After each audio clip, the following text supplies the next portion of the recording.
Cinema കണ്ടു കഴിഞ്ഞപ്പം ഇതെന്തടപ്പാ ഇങ്ങനെയെന്ന് എനിക്ക് തോന്നി. ബിക്കോസ് ഇതിലെ ഒരു കോമഡി പോലും എനിക്ക് വർക്കൗട്ട് ആയില്ല.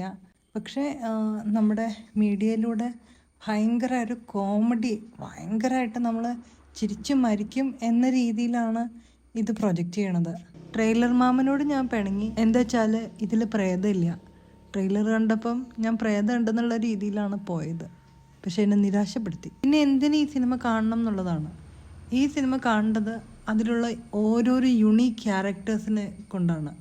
എനിക്ക് പേഴ്സണലായിട്ട് ഇഷ്ടപ്പെട്ടത് അളിയന് മാത്രമാണെന്ന് തോന്നുന്നത് ഈ സിനിമയിൽ BG ഉള്ളത്. പിന്നെ ഇതിലെ മ്യൂസിക് അടിപൊളിയാണ് കേട്ടോ. മ്യൂസിക് പിന്നെ ഓരോരുത്തരുടെ യുണീക്ക് ആ ഒരു അഭിനയമൊക്കെ എല്ലാം അടിപൊളിയാണ്. ബിക്കോസ് നമ്മൾ ഈ സിനിമയിൽ ഒരാളെ മാത്രമല്ല ഇഷ്ടപ്പെടാൻ പോകുന്നത്, ഈ സിനിമയിലെ എല്ലാവരെയും നമുക്ക് ഇഷ്ടപ്പെടും. This film really shifted my perspective. എന്താ വെച്ചാൽ നമ്മൾ ഇതിലൊരു നായികനെ കാണുന്നുണ്ട്. അപ്പം നമ്മൾ വിചാരിക്കും ഓള് നായികയാവില്ല, ബിക്കോസ് ഓൾക്ക് അത്ര വലിയ സൗന്ദര്യമൊന്നുമില്ല, ഒരു സാധാരണക്കാരി, നമ്മളെപ്പോലെ തന്നെ ഒരു സാധാരണക്കാരി.